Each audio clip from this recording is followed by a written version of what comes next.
guarantee you that in your life your mind will often turn to thoughts of another world.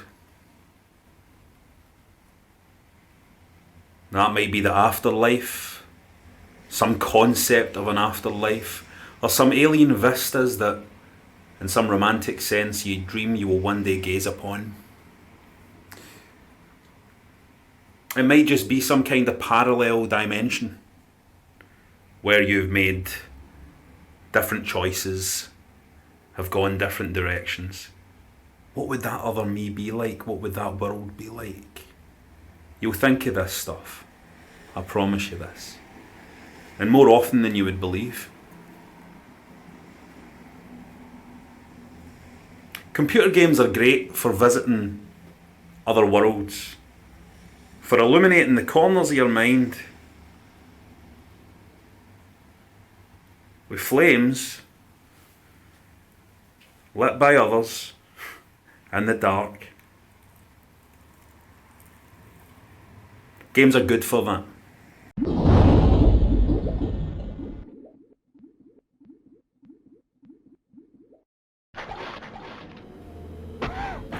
Another World on the Amiga was one such game.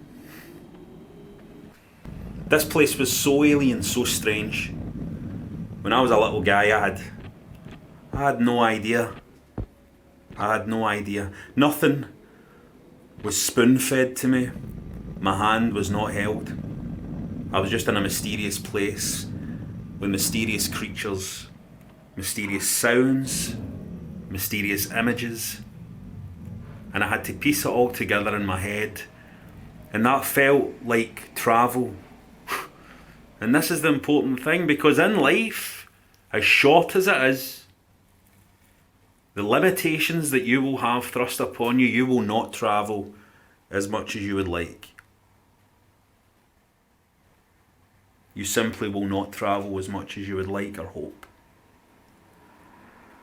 But in a game like Another World, you really felt like you had travelled. And you'll remember the sights you saw there. You really will.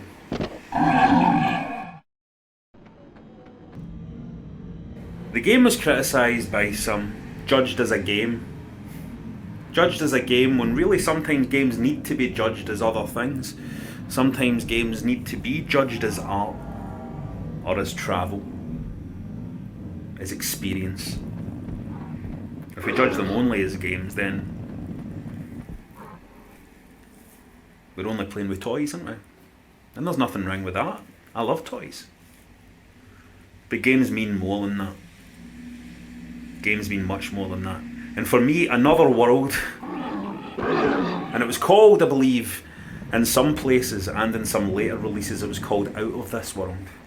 A terrible title.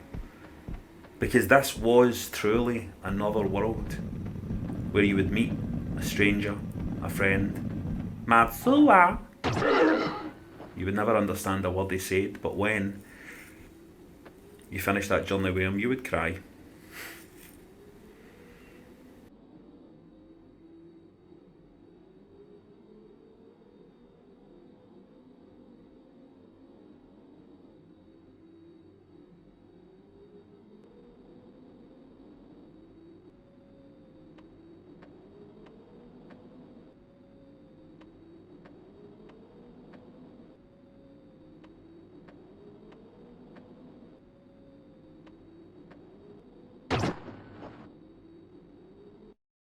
You will more often, more times than you would think of another world in your life. And I hope that when you do that, when you think of another world, you do it not because you want to escape there. You do it simply just to exercise your imagination, to dream. Because in truth, as coarse and as chaotic as it is, this world is beautiful enough.